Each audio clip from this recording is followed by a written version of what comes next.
Teachers থেকে শিখতেছে, তার পাশের আরেকটা ছেলে থেকে শিখতেছে, পরিবেশ থেকে শিখতেছে এবং বাইরের রাস্তায় যাইতে যেতে শিখতেছে, দেখে শিখতেছে।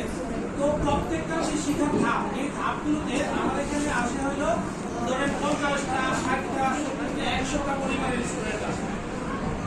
সব পরিবারের ম্যানার্স, সব পরিবারের মূল্যবোধ, সব পরিবারের বাচ্চাদের বেড়ে ওঠার পদ্ধতি কিন্তু এক ধরনের হয়।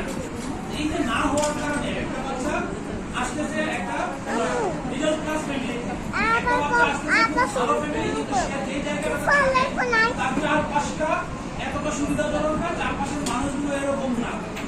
এই জন্য আমরা খুব গুরুত্ব দিয়ে কয়েকটা বিষয় আমরা খুব মেনটেন করার চেষ্টা করছি। একটা কমিউনিটি বিল্ড আপ করা, যেই কমিউনিটির মানুষগুলো পরস্পরকে বুঝবে, একটা মূল্যবোধকে লালন করবে, যেই মূল্যবোধকে বেসড করে কমিউনিটিটা হবে। তো এইটার জন্য আমরা কাজ করতেছি, কিন্তু এইটা এতটা সহজ না আমাদের জন্য। কেন সহজ না? আমাদের যে প্রতিষ্ঠানের আজকে হলো তৃতীয় বছর শেষ হয় আমাদের 4র্থ বছরে। তো এই সময়ে এসে আমরা একদম প্রত্যেকটা স্টুডেন্টকে বাছাই করে নেওয়া আমাদের দ্বারা সম্ভব হচ্ছে না, কিন্তু আমরা চেষ্টা করছি যে প্রতি বছরই বাছাই করার জন্য। অর্থাৎ আমাদের যে মূল্যবোধ, আমরা যে কমিউনিটিটা বিল্ড আপ করতে চাই, এটা যে ইসলামিক মূল্যবোধ, ধর্মীয় মূল্যবোধ, সামাজিক মূল্যবোধ ধারণ করার মতো সক্ষমতা আছে যে ফ্যামিলিগুলো, ওই ফ্যামিলিগুলোর সন্তানদেরকে আমরা নেব।